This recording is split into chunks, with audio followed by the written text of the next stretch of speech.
Okay, so I think it's time to get things going. Um, I'm going to let Ryan I think Ryan's going to sort of take it over from here. He's going to say ding or tell me when to move slides. But first, hi, I'm Greg Warner. I'm the CEO and founder of MarketSmart. And I want to thank all of you for joining us today for the 2020 Major Gift Benchmark Study. And here with me is Ryan Ronecki, Vice President of Strategic Partnerships with Donor Search. We're thrilled to be partnering with them on this presentation. So Ryan? Hey, thanks, Greg. Thanks for inviting me to join. Thanks for inviting us at Donor Search along with AFP DC and the fundraising consultants at APC to help get the study out so that we could get some great data. And everybody, thanks so much for joining. I'm really excited to be here and talk about what nonprofits are doing. They've been doing, I guess the data is from 2019, but they're doing 2019, 2020 with major gifts. So let's take it away. Today's agenda. So we'll talk a little bit about who was involved, what organizations. Very quickly, we're going to talk about the 2017 study. We won't stay there very long. And then we'll go through the highlights of the 2020 study. We'll close with some takeaways and then a little Q&A. Just so you know, it's a long presentation, so we expect to go to the hour and then run a little bit late for Q&A. Next slide, please, Greg. Oh, thanks. So who is involved? So the people that should be thanked are the ones on the line. We've got Greg and Jeff at MarketSmart. They were the ones that funded this research. The 2020 report, which again was a 2017 refresh. APC, for those of you that don't know, APC is the Association of Philanthropic Counsel. There's somewhere between 30 to 50, and forgive me for not knowing, but 30 to 50 independent fundraising consultants from across the country, and APDC, and then Melissa Brown did the research, and I believe Melissa is actually either the chair or the president of APC. But Melissa used to work on the Giving USA report. She does a lot of good data work. The 2017 study.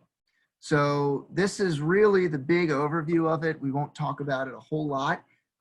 You'll see along the right-hand side, there were some of the different questions that we asked, or I should say that MarketSmart asked in the 2017 study. If you want, that was the basis for us to do this study. We refreshed some of those questions. There were some new questions. If you'd like to access this, you can go to the MarketSmart website and download it. We'll reference this once or twice, but I just want to say here, we're not going to talk about the 2017 report a whole lot more. So from here, let's talk a little bit about the 2020 report. So first of all, you can go to the imarketsmart.com website. You'll see the URL in the top right-hand corner if you'd like to download the report. And it looks like Jeff just chatted it in. The survey was sent probably to tens of thousands of nonprofits in total, with everybody out evangelizing it. And there were a little over 650 different respondents. There were different numbers of respondents for different questions. There were different kinds of organizations that answered. If you think about subsector, there were different sizes of organization based on revenue.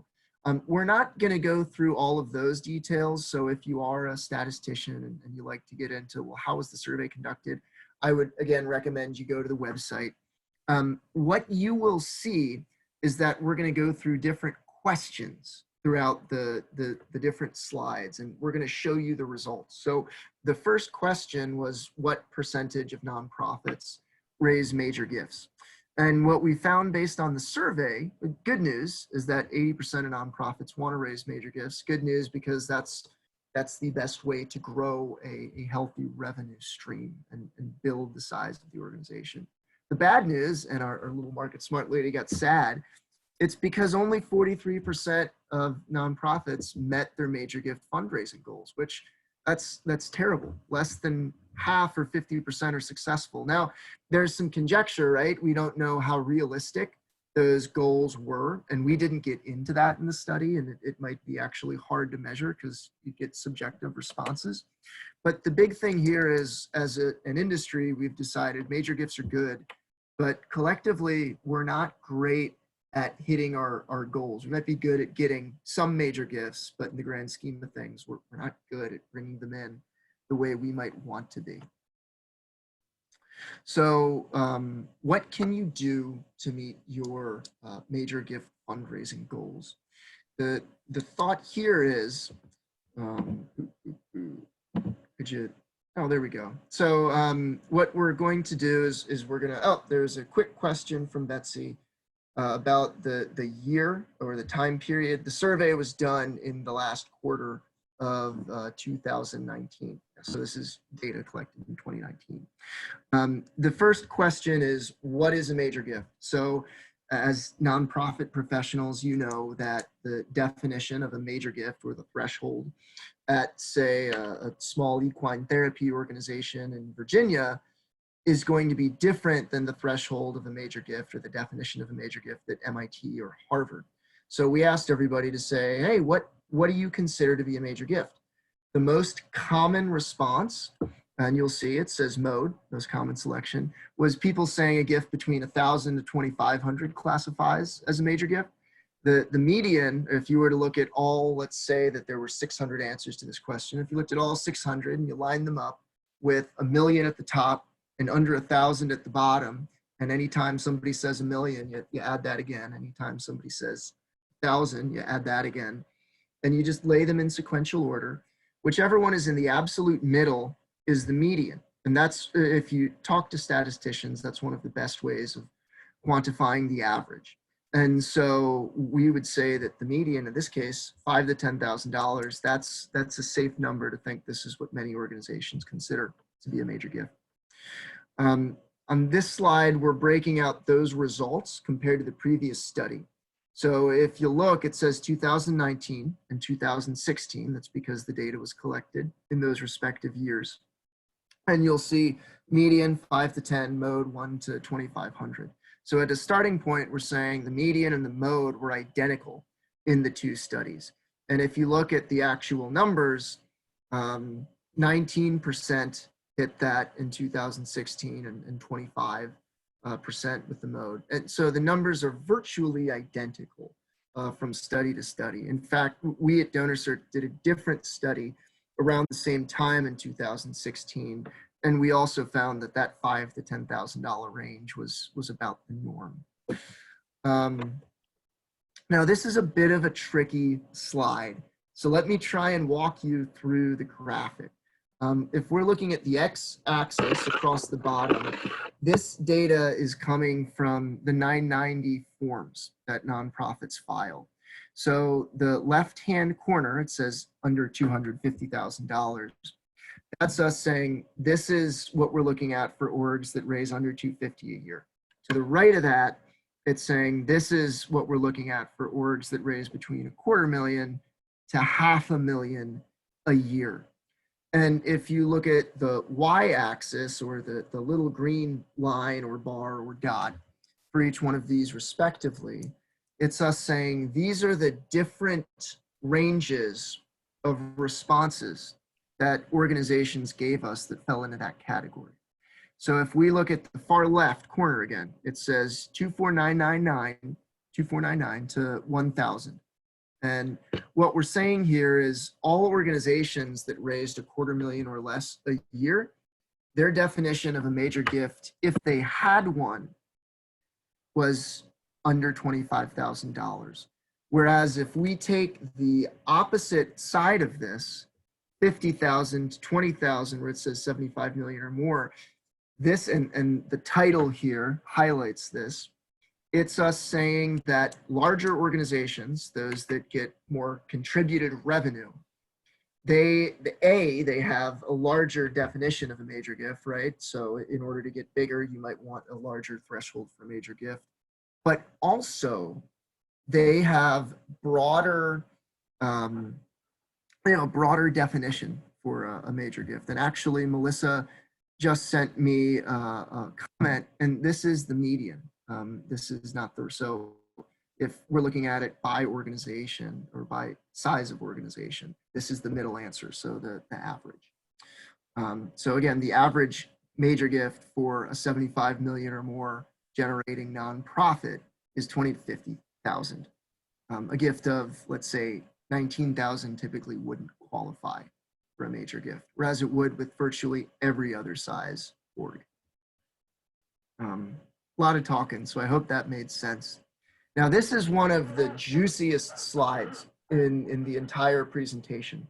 And it was, how long does it take to secure a major gift? So for those of you that have done major gift fundraising, you know it's not, I'm going to pick up the phone and I'm going to close a gift in a very short period of time. That doesn't happen, but they're outliers. So if you look at the chart, the pie chart, you'll see that the colors correspond with the legend on the right. And people that get a major gift in a few weeks or several years, those are the outliers. It doesn't happen a whole lot.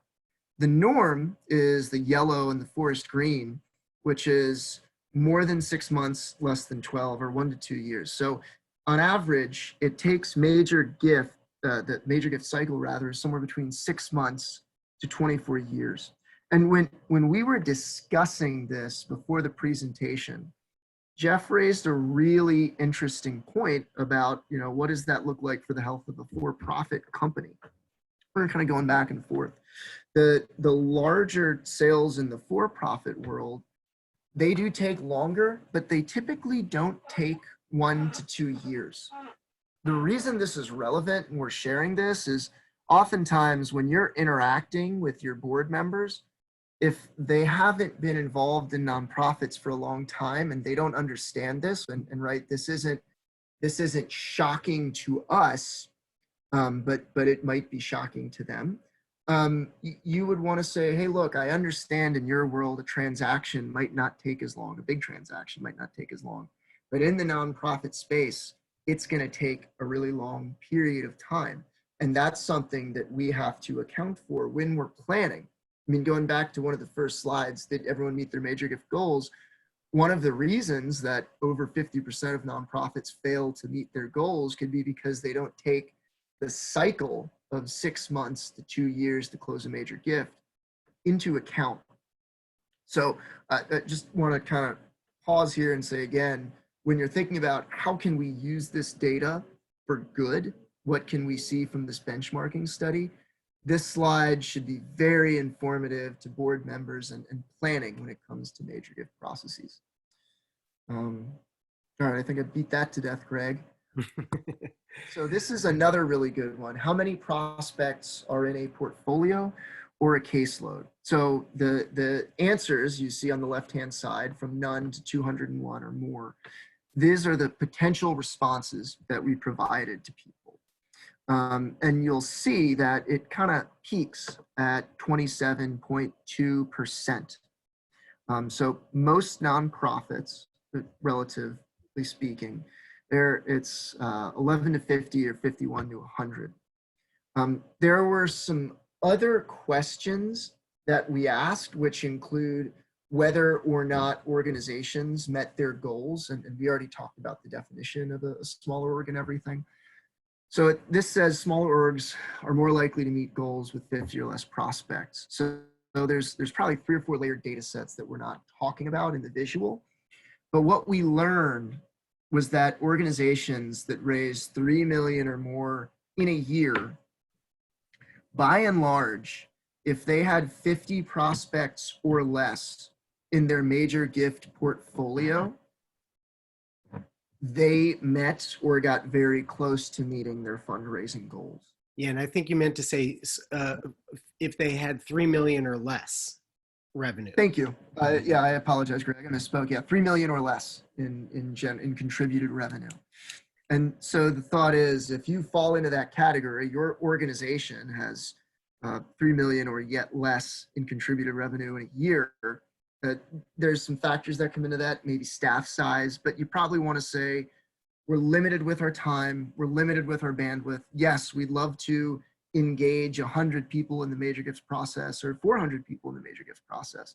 But realistically, if we focus on the top 50 opportunities that we have, we're much more likely to hit our goals. And while this is saying it works well at smaller orgs, there's a fellow named Ron Schiller who's at Aspen Leadership Group, and he was one of the folks years ago that started evangelizing principal gifts and saying, you're a really large organization, you have the bandwidth to have discussions with more major gift opportunities, but you should limit it to a small number, because if you focus on the folks that are most qualified and capable of making the largest gifts, that's how you're going to have most success. Yeah, and I want to jump in and point out that a lot of unfortunately, the researchers did not ask if the organizations responding to this question had full-time staff, MGOs with caseloads. I suspect that this is, especially with the smaller organizations, is executive directors and such who are very busy and can't really handle more than 50 in their caseload. So this chart, frankly, needs more research. It's directional at best, I believe.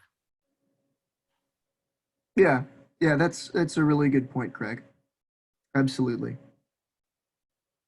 Now, one other thing that was found or hinted at in the report, and again, you'll want to get the report to see the details, is that there's a drop-off in meeting major gift goals if a MGO or any person, frankly, maybe it's the executive director, has over 200 people.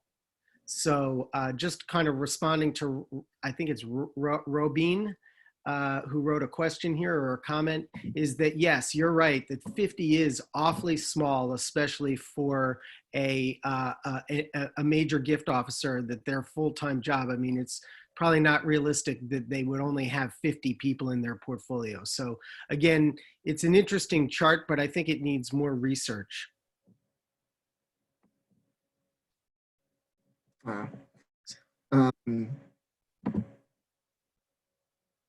So one of the next questions that we asked was, how many people are involved in asking for major gifts at your organization? And the thought was, we're including, these are other employees or peers at the organization. This could be the CEO or ED.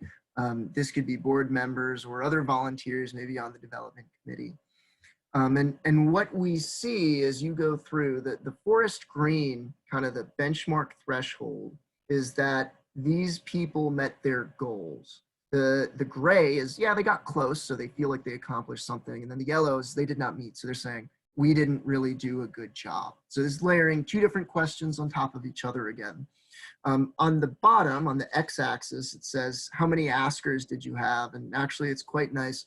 We're showing you how many people responded into each category, how many organizations responded in each category. The thing to point out is, by and large, the more askers you have, the more likely you were to meet your goal or get close to meeting your goal. In all honesty, the 6 asker thing, that's such a small number of respondents that you might not want to give a whole lot of weight to that. But the real highlight, if we're thinking about, okay, how can we apply this?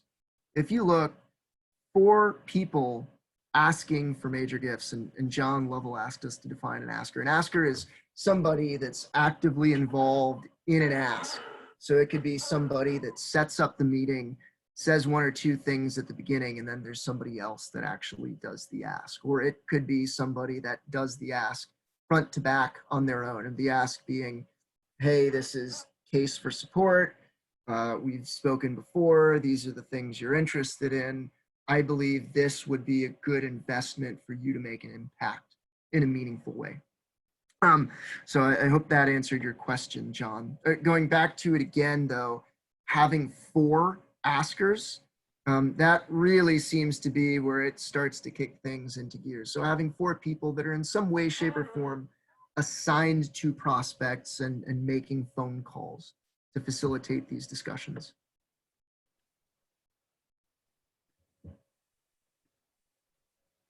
So thanks, Ryan. I think this is the part where I jump in. Hi, everybody. Again, I'm Greg Warner. I'm the founder of MarketSmart. and CEO. I didn't have much to do with the research, honestly. I paid for the, I sponsored the effort. So bear with me. I'm gonna explain though my interpretations of what we learned here is that basically improving, this is an interesting way of looking at things, is looking at pipeline satisfaction among gift officers or whoever it is that's managing a portfolio. This isn't something that's talked about very much. However, I should tell you before I get into this that in the private sector, and look, I'll in all transparency, Market Smart is a private sector company, of course, and we try to sell to nonprofits, of course. Now, when we set up meetings with our salespeople, after the meeting, the salesperson scores their satisfaction level with the prospect with whom they spoke. It's just embedded into our methodology of how we try to grow our business. We're always creating feedback loops between the people who are generating the leads, the appointments and whatnot, and building lists, and the ones who are actually on the front lines. So I don't see or hear this happen much in the nonprofit sector. And what's interesting is that the study did find that there is a correlation between pipeline satisfaction and meeting of major gift goals. So if fundraisers are satisfied with their pipeline, they're going to be much more likely to make their goals. But what's sad about this is that only 34% of fundraisers were indeed satisfied with their pipeline. Almost 50%, almost half, were disappointed with their current pipeline of major gift prospects. And I really hope that the prospect researchers or the list managers and whomever don't jump through the screen and pummel me for this. It's, again, I just paid for it. I didn't do the research. So basically what the study did next was try to determine how we define, what did we use and what went into building that pipeline. And it breaks down really into systems and processes. And that includes a mixture of dedicated staff and the people who research the donors, the cultivation staff, maybe donor relations people, the ones who actually solicit the major gifts. Then you have technology solutions, which of course Ryan and I are part of that sector. And then you have human-based knowledge tools and solutions as well. So the easy one to look at first is the processes, because it was found in the study that consistently using a process is linked to success. Now, this to me is kind of a no-brainer, of course. I don't know if any of you have ever put together IKEA furniture, but whenever I've tried to put it together without using the process that's provided to me, often known as like a manual, and trying to put together that furniture, I always fail. But if I use their process, I don't have to take the thing back apart, and I'm more successful. So this is kind of a no-brainer that using a consistent process is going to lead to success. But we're going to look more into some other components of this, which are really the technology solutions and the human-based knowledge tools. So what you'll find, and what I should say, is that how you use these tools for prospect identification and qualification does matter. And we're going to go through some of these tools now. So number one, and the most popular way, or tool I should say, is the tools used to analyze donor records in a database. This could be simple as simple as using an Excel file, or just a database sorting tool, looking at RFM analysis and whatnot. Then, of course, there's the technology-based well screening services, of which donor search is one, but of course, there are several others out there that folks use. There's tracking of direct engagement with donors, including, of course, moves management, using predictive modeling, applying behavioral analytics, which is tracking opens, clicks, where people go on your website, whether they attend events perhaps, but more so more of the digital kind of body language online, whether they watch videos and such. And then finally, there was a very small group that said that they use artificial intelligence. I find this an interesting phrase, frankly, artificial intelligence, because it's a bit vague. I mean, my old Seiko watch from when I was a kid, technically speaking, because artificial intelligence is such a wide-ranging phrase, that that old watch is a form of artificial intelligence. We'd probably be better in the future to use the phrase machine learning, because that's a subset of artificial intelligence that is probably more appropriate. So I'm personally kind of tossing out that bottom one, but these are the types of tools that people said that they used, and mostly it's analyzing their own records. Now, using more, this is one of the big findings also, is that using more technology tools has been associated with success, making fundraisers more likely to meet their goals. So this is, you can see that having used 5 or more technology tools was related to more meeting of fundraising goals. Similarly, it made the frontline fundraisers more satisfied with their pipelines. And finally, it made them more likely to complete major gift solicitations. I mean, cultivation is nice, but in the end, we want to complete these solicitations. So the bottom line is that this increases, using more tools increases your chances for success. And our researcher, Melissa, says use 3. She happens to be on the line quietly. I hope, Melissa, you don't mind my cartoon of you. So of course, you know, it goes without saying that MarketSmart and Donor Search, of course, provide these tools. There are many others like Wealth Engine, iWave, Blackbaud and such. And there's other survey tools. There's, of course, SurveyMonkey and whatnot. But the ones that Donor Search primarily focuses on are in this category, and then the ones that MarketSmart focus on are the more behavioral analytics and such. Okay, so enough about us, though. The types of analytics generally break down, just to sort of lay this out for you of what you're probably going to be looking at for yourself, is descriptive analytics, which is essentially what your donors have done in the past. And this is most often done with an RFM analysis, recency, frequency, and monetary value of their giving. Predictive analytics, that's trying to determine what the donors could do. The diagnostic analytics, which is looking into or finding out from them verbatim why they did it or why they might do it. That's in their hearts and minds. And behavioral analytics, meaning what they do when you aren't around. And also, especially their readiness for outreach, which is not easy to determine, but can nowadays with behavioral analytics. So I'm going to pass this back to Ryan, since this is more his specialty than mine.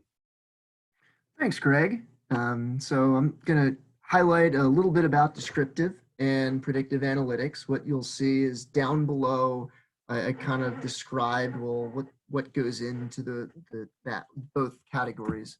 And again, I'm just kind of restating, these are the three different things I'm going to talk about: analyzing donation records in your database, using technology-based wealth screening, and then predictive modeling. And if you think about it, the donor analysis, the wealth screening, and I'll also add philanthropic screening, because that's important to know how much and where else they're giving.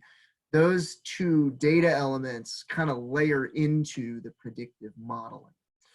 What I'm going to start with is thinking about, all right, well, it's a fun little exercise. I want you to use the chat. One of my good friends, Clay Buck, is on the line. Clay and I did a presentation like this at AFP Kansas City chapter a few weeks before the Super Bowl. You know, back when we had live sports and sports were actually athletes running around instead of them playing as themselves against one another virtually. And so at any rate, the thought here is I want to ask you, let's say you're a fundraiser and you only have time to thank one or two of your donors that gave to you yesterday. And you know, that in all honesty, when I say thank, I mean pick up the phone and thank them directly, as opposed to the letter that they all get. So what you're looking at on the left, these are some of the now Super Bowl champion Kansas City Chiefs. And to the right of that is some data. And as we go through this exercise, the amount of data that we have is going to increase. And that's going to play back to the same concept that more technology sources will allow you to have more success. At the same point, by and large, more data points will allow you to have more success too. So if we look here at this chart, Pat Mahomes, he's that quarterback that won the Super Bowl. At our organization, where we're fortunate enough to have most of the football to giving to us, the last gift that he gave to us was $50. His lifetime giving to us is $200. And he's given that over 5 different gifts. So if you look at this, I want you to write into the chat box, who should I pick up the phone and call, or who should you pick up the phone and call to thank for their gift? Because they represent the best fundraising opportunity. So we've got a few for Rankin. So let's go down. Rankin, now Rankin's a good opportunity because the average gift size is quite large, right? $2,500, $1,000, 3 total gifts. There's another one, McCole Hardman. Yep, frankly, Market Smart, one of their strengths is planned gifts. Nicole, you know, outside of paying attention to what McCole's doing on the website and how they actually feel in a survey, the fact that they're the most loyal donor here would indicate they're a good opportunity. So there's a lot more that are coming in. There's, frankly, pretty much anyone's a good option. On the next slide, though, we actually add another piece of data. And so this is, again, here's a technology product. Greg indicated, you know, we do this at Donor Search, but there's a handful of other companies out there that do that, like say a Wealth Engine. And frankly, you could get this data for free from Zillow. You go out and look that up, or somebody's assessment website. If you've got a good programmer, Zillow is a free API, so long as you don't have it behind a plugin, you can get people's real estate estimates. But now the thought is, okay, we know Pat Mahomes is a $3.1 million piece of property. Honey Badger doesn't have any property at all that we can identify. Chris Jones is $1 million house. Does this change who we call? And if so, who do we call now? So there's a no, there's a yes. Somebody said Mahomes. There's a Patrick. Somebody's on a first name basis with him. That's awesome. Get Tyreek Hill. So yeah, there's, and not necessarily. So yes, the answer is we're laying in data. And then that data can indicate, well, maybe somebody's a better opportunity because they're wealthier, maybe not. There's been another few comments that I really appreciate that say real estate's different in different parts of the country. So Greg and I live probably down the street from one of the wealthier zip codes in the nation, where $1 million doesn't buy you anything much more than a shoebox. Whereas if you go to some of the suburbs of Kansas City, a $500,000 property, that can be a palace. So yeah, the real estate thing, sometimes it can certainly be a little bit misleading, but the point is it's another tool in the toolbox. On the next slide, what we're going to do is we're going to layer in some more information. So again, this is the same kind of thing that you could get from a variety of screening companies. Again, going back, the concept here is more technology is good, more data is good. So what we've layered on now is we've figured out who is a foundation trustee. They sit on the board of a grant giving foundation. And what's the size of the single largest gift that they've made elsewhere.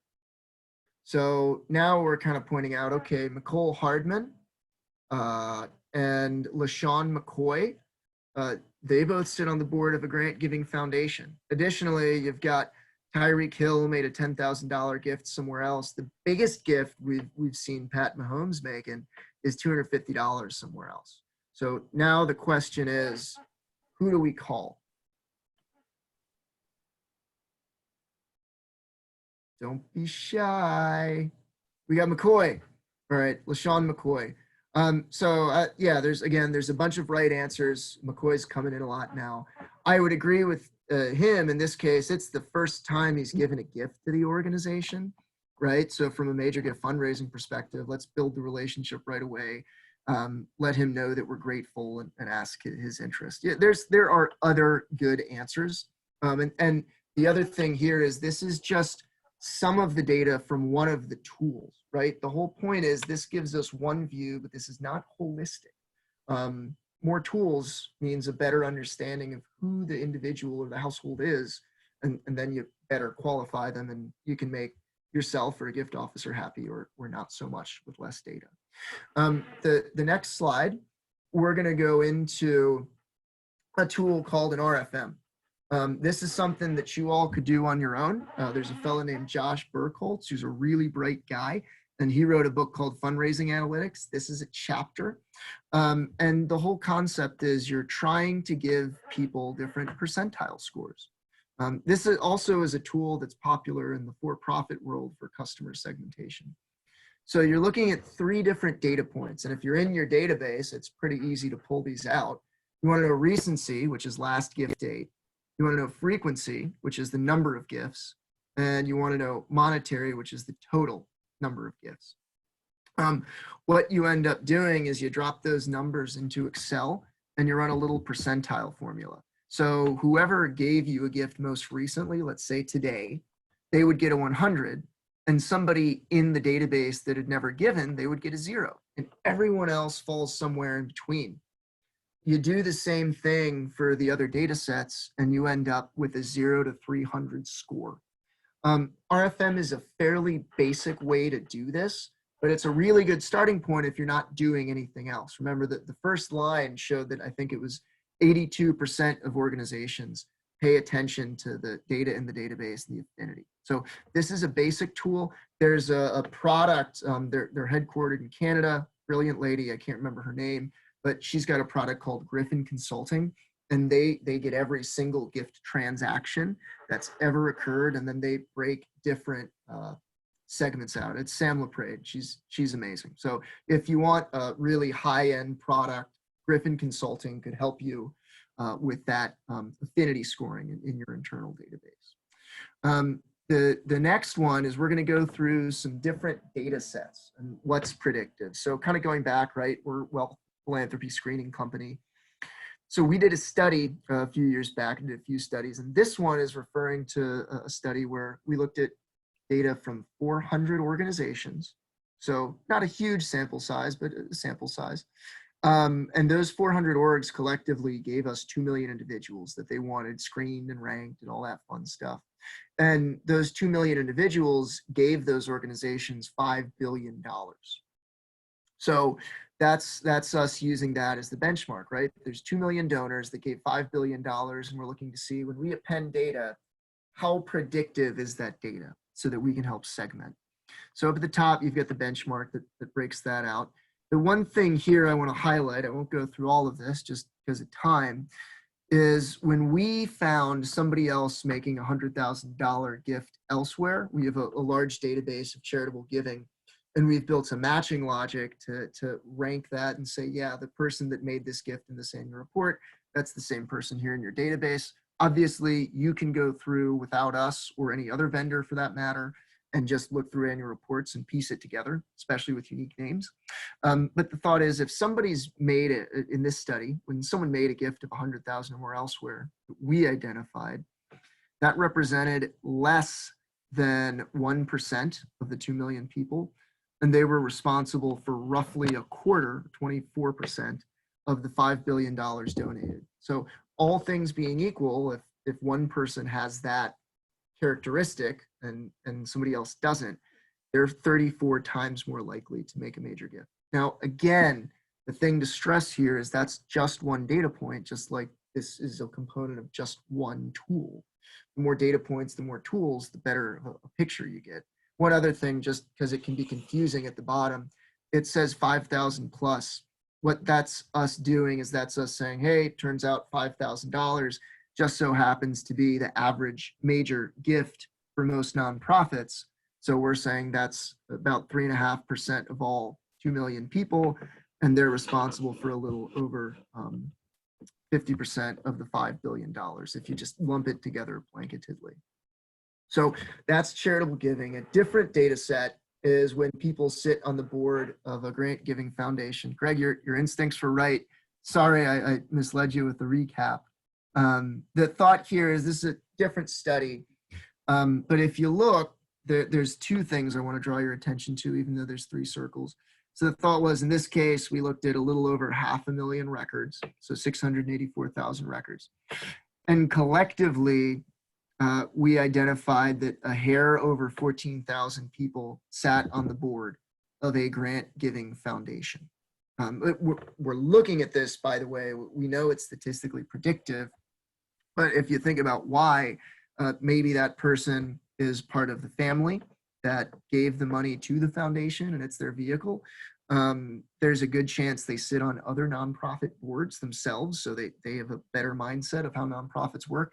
But on a regular basis, they make decisions about where money should go, even though it might not be their own money. So they have a philanthropic mindset.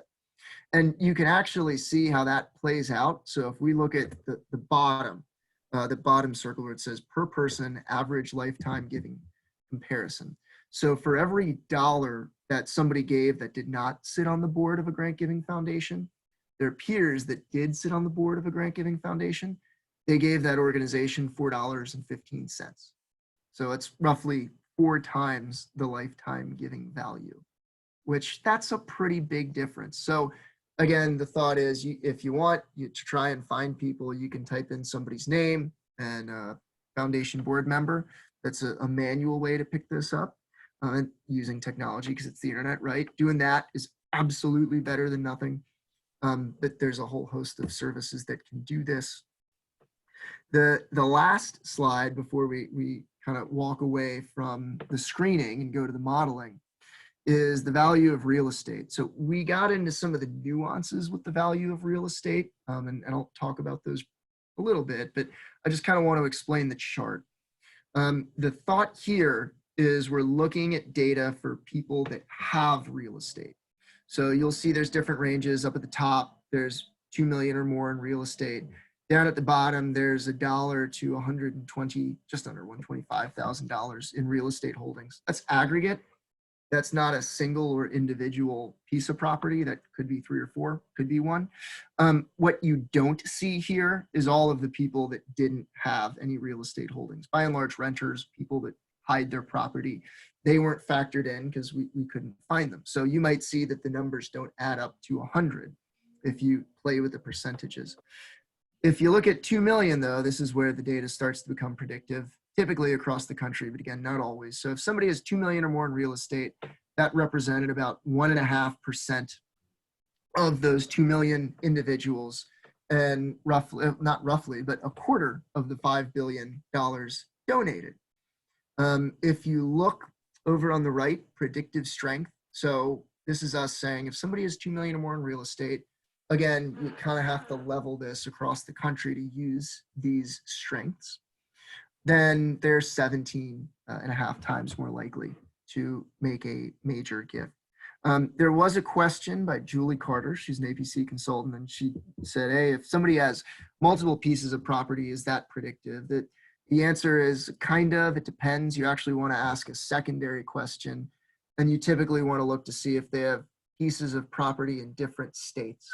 By and large, if people have property in 2, 3, 4 different states, those are vacation homes, and the person is more likely to make a major gift, they're wealthier, all that stuff. But you could look at somebody with 8 different properties. They could frankly be a lawyer, they could be involved with a holding company, they could own a bit, well, they could all be rental properties, and the dollars are kind of tied up in the mortgages. Somebody earlier made a comment that, yeah, real estate doesn't indicate liquid assets, and that plays in. So let's kind of get past this. All of this was the foundation for modeling.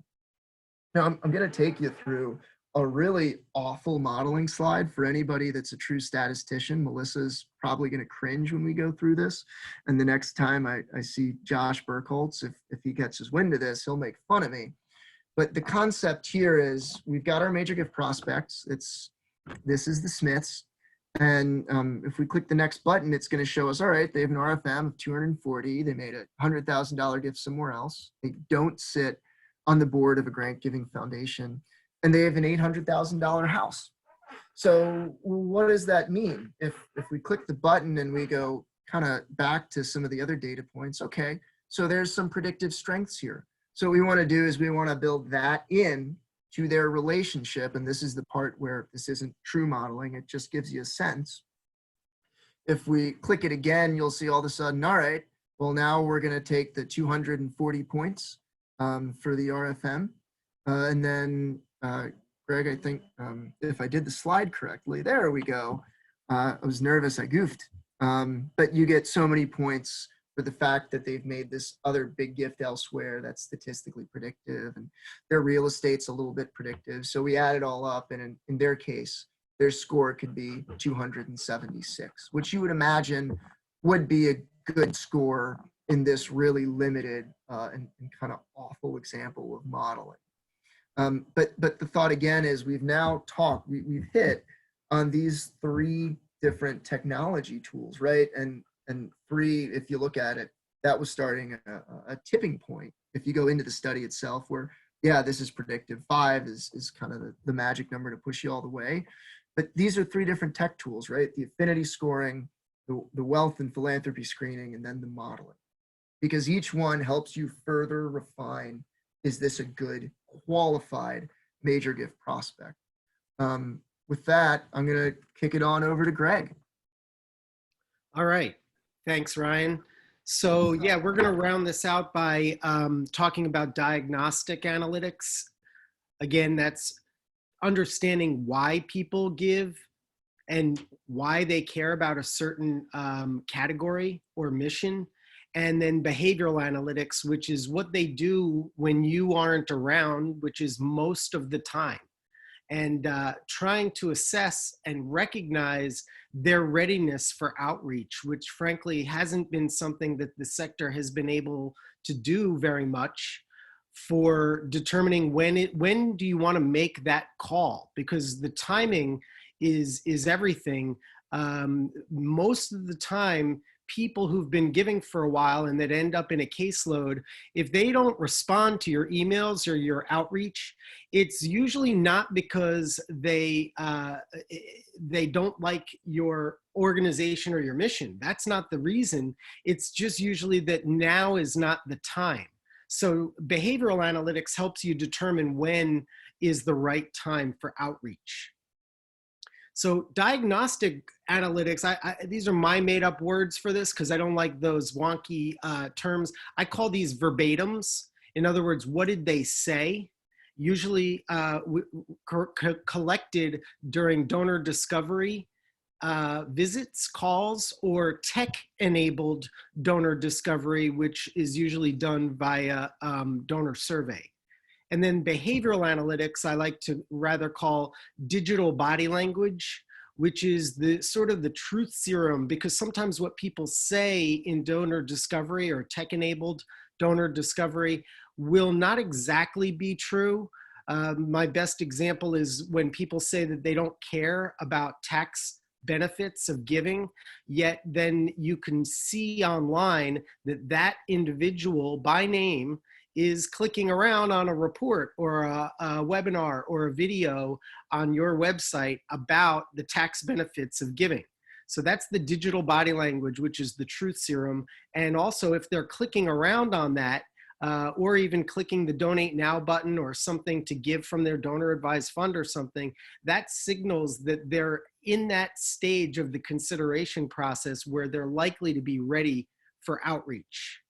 So what we're really talking about here is in the qualification realm, and with regard to human-based knowledge sources.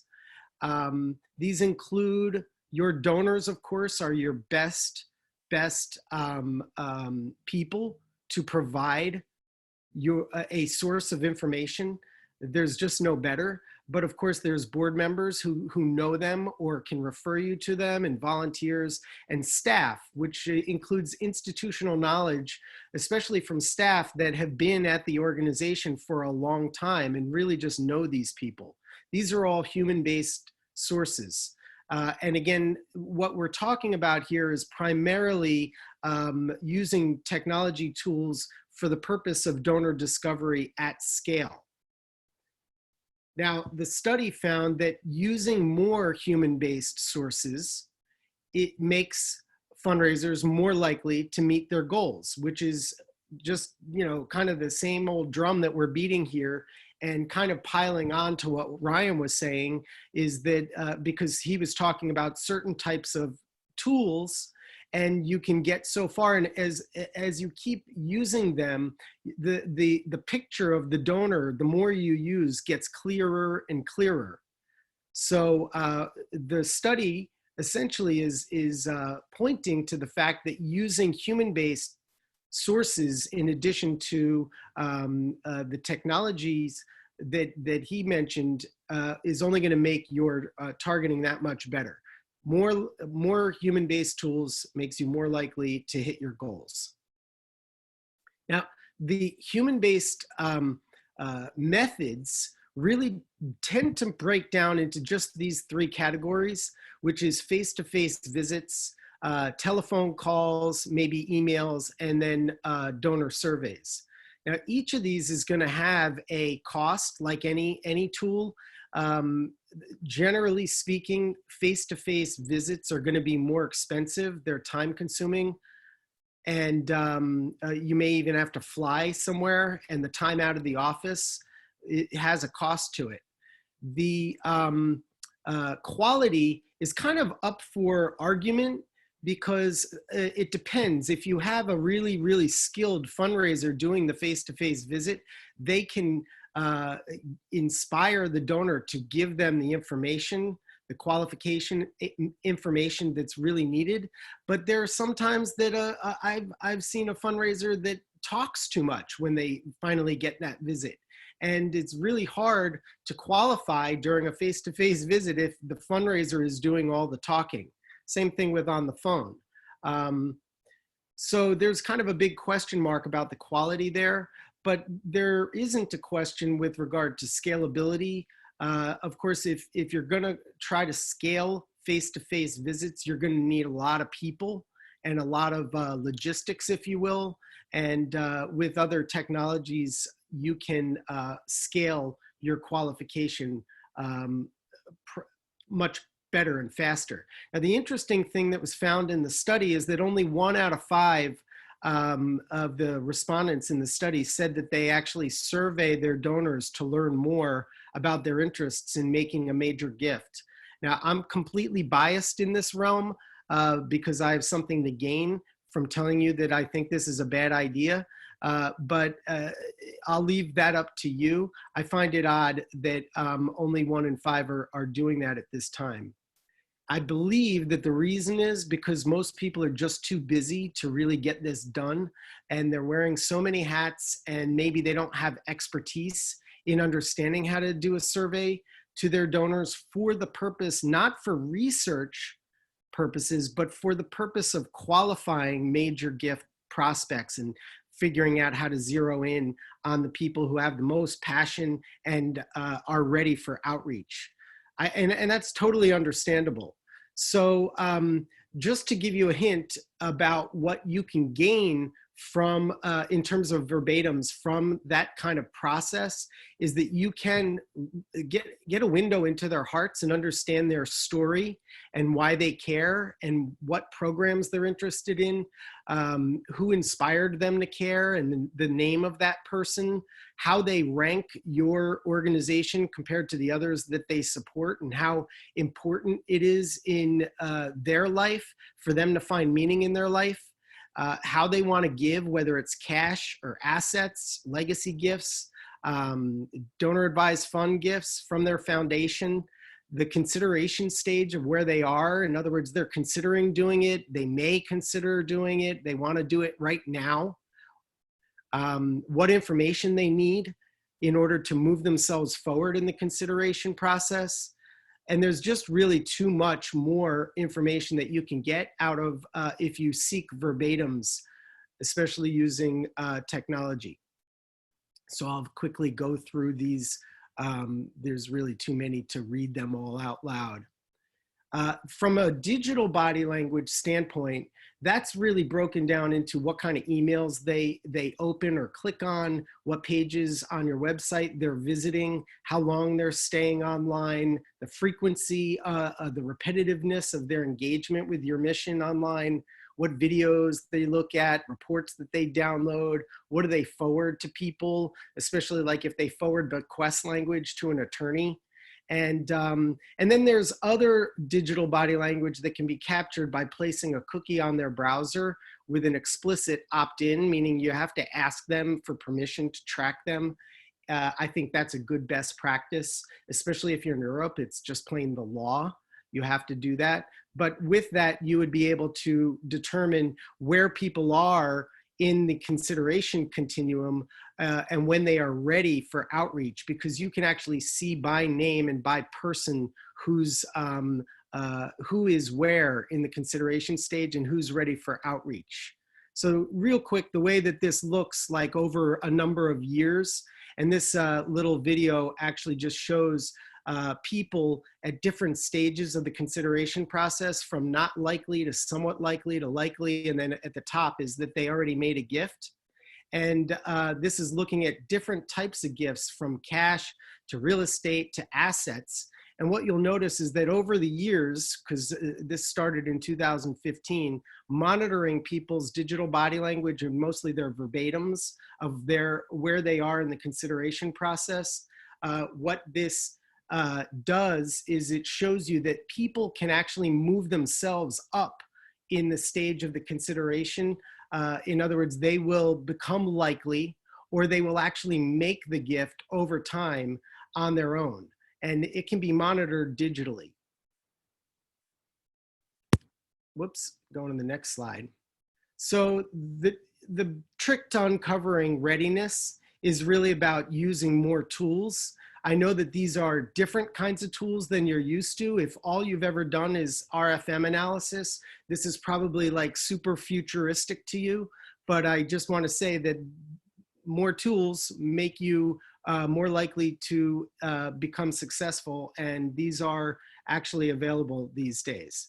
So I'm going to tie this all together and bring this webinar essentially to a conclusion, and then we're going to take some questions.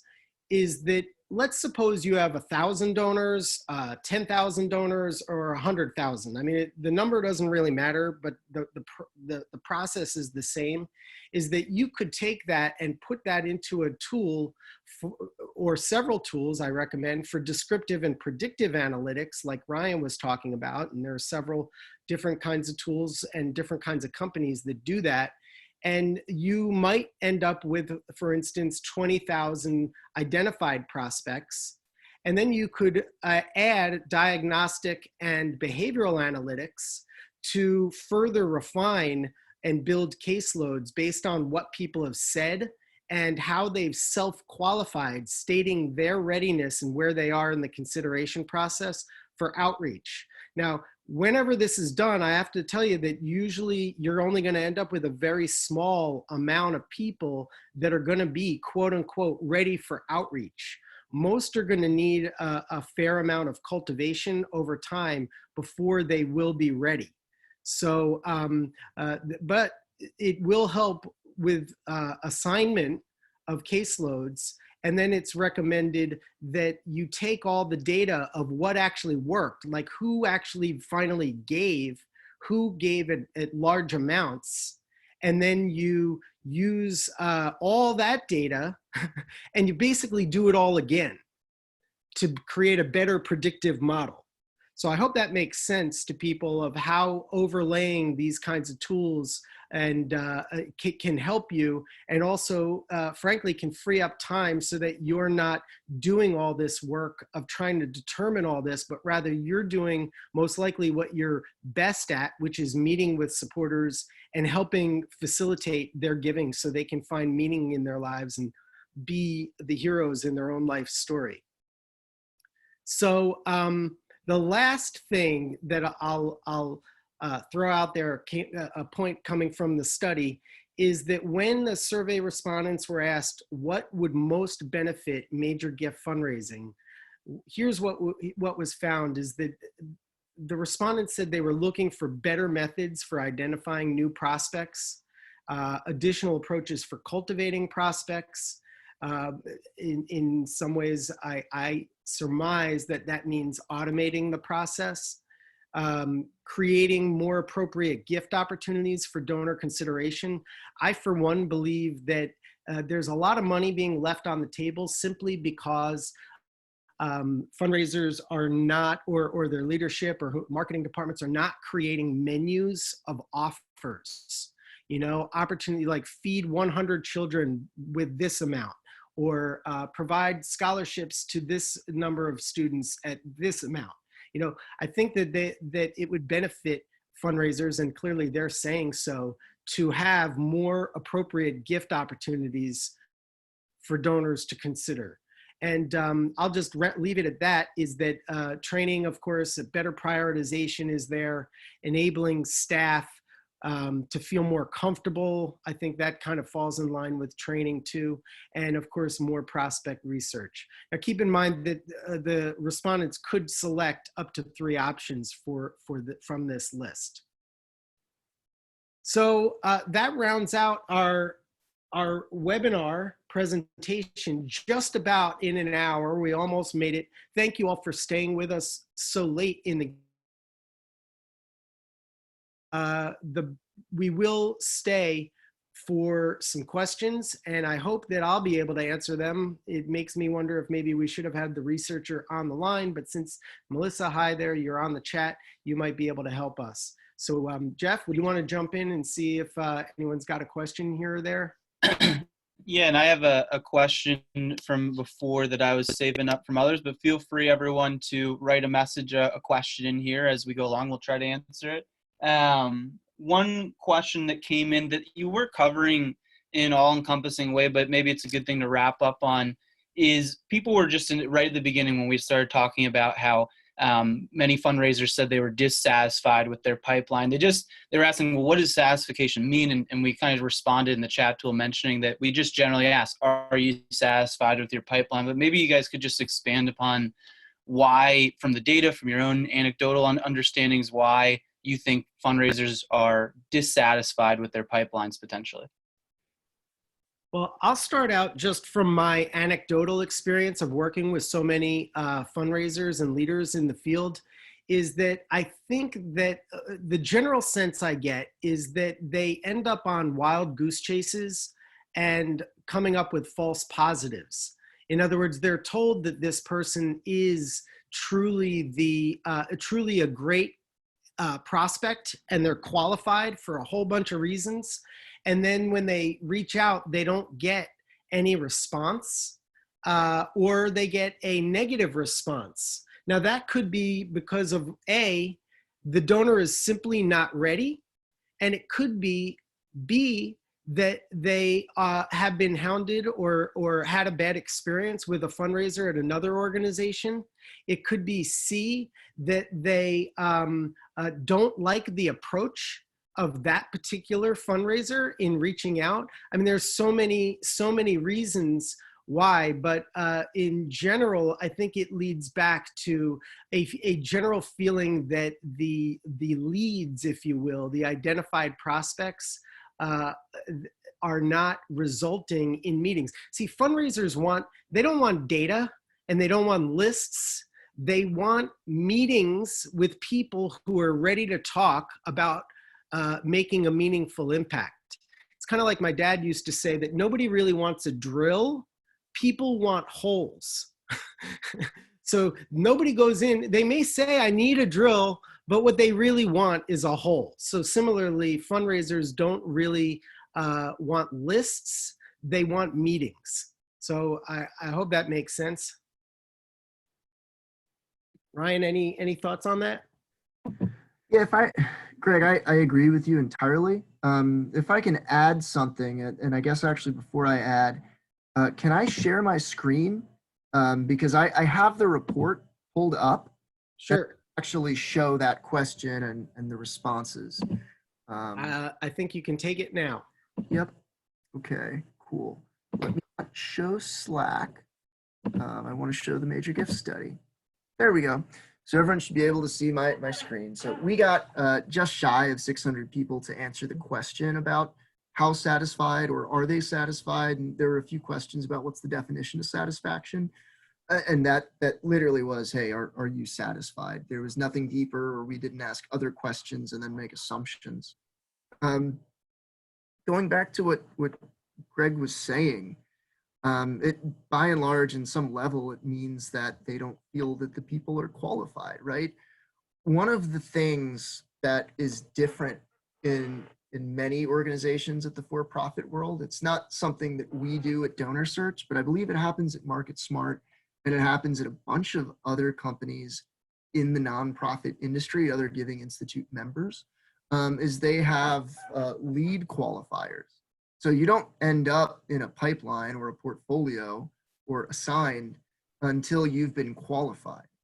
And what the organization does is they have somebody to say, hey, here's an inbound lead, somebody identified interest, or maybe they're paying attention to other things and doing outbound marketing and asking a few initial qualifying questions over the phone and saying, hey, by and large, are you interested? Are you ready? Would you like to talk to somebody about this because it's meaningful for you? Now, obviously, a major gift solicitation is very different than a sale as far as the motivations. But as far as that tactic and that speciality to say, hey, let's make sure the right people are being assigned, that's something that many nonprofits could implement themselves. Now, we actually talked about this, Greg, Jeff, and I. But one of the things that they mentioned is that there's other firms that can do this, right? You can outsource this to, say, a True Sense or a Carlson company where there's people that have a lot of experience. There's pros and cons associated with that. I won't get into it.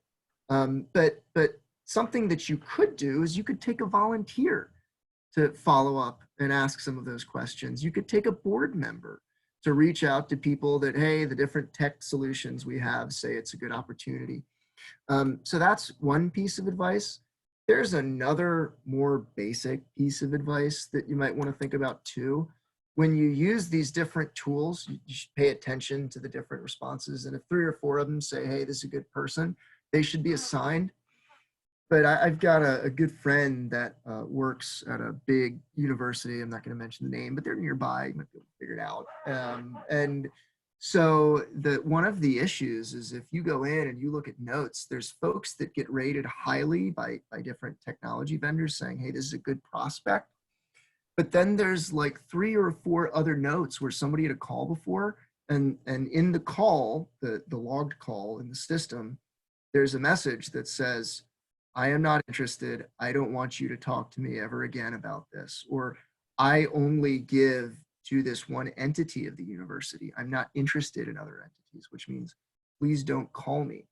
And so because the processes that the organization has don't take into account all the available pieces of information, the fundraisers end up picking the phone, dialing a phone number of somebody they've never talked to. Some people like that. Many people find it difficult, and the whole call resistance thing is a big problem. But all you really have to do is make sure as an organization holistically, not all you have to do, but one of the components is let's make sure we're actually keeping track of everything we know and then using that to make sure that these people do or don't end up in pipelines. Yeah, it looks like there's another question here about how would you approach finding new prospective major give donors? And I won't read the whole, it's a long question. I appreciate the question. I'm going to say that first, I recommend that you don't necessarily look for new major gift donors who, well, and part of the question was outside of your organization who are not connected in any way with your organization already. And I would say, well, if you haven't exhausted all the people who are connected, then you're going to have a hard road. You're going to be pushing a rock up a hill, essentially. However, if you've exhausted that, all the people that do care about your organization, then I would definitely recommend first and foremost that you engage your board members who should be people with capacity and have influence in your region and your community, and have them introduce you to other friends and colleagues who are like-minded. That would be the first thing I would do and recommend. Otherwise, what you could do is you could look to promote a survey among your Facebook followers. So I know you said who are not connected in any way, but people may be peripherally connected just because they signed up or liked, I should say, your Facebook page, if you will, or your LinkedIn page. And if you offer those people a way to sort of self-qualify, then that's a good way to find new major donors as well. However, they are probably connected to your cause already. And I know your question was, how can you do this for people who are not connected? I think it's just too hard to find people who are not connected. You really should start with people who are connected. So anyway, that rounds out our questions for today. There were other questions, but I believe Jeff answered them privately, or we will be, they're usually about slides and things.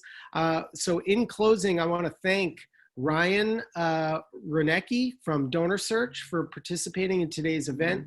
I want to thank APC and the members of the Association of Philanthropic Counsel for their support in creating the questions for this presentation, for this study, and especially AFP also, DC, it's that chapter that was involved as well.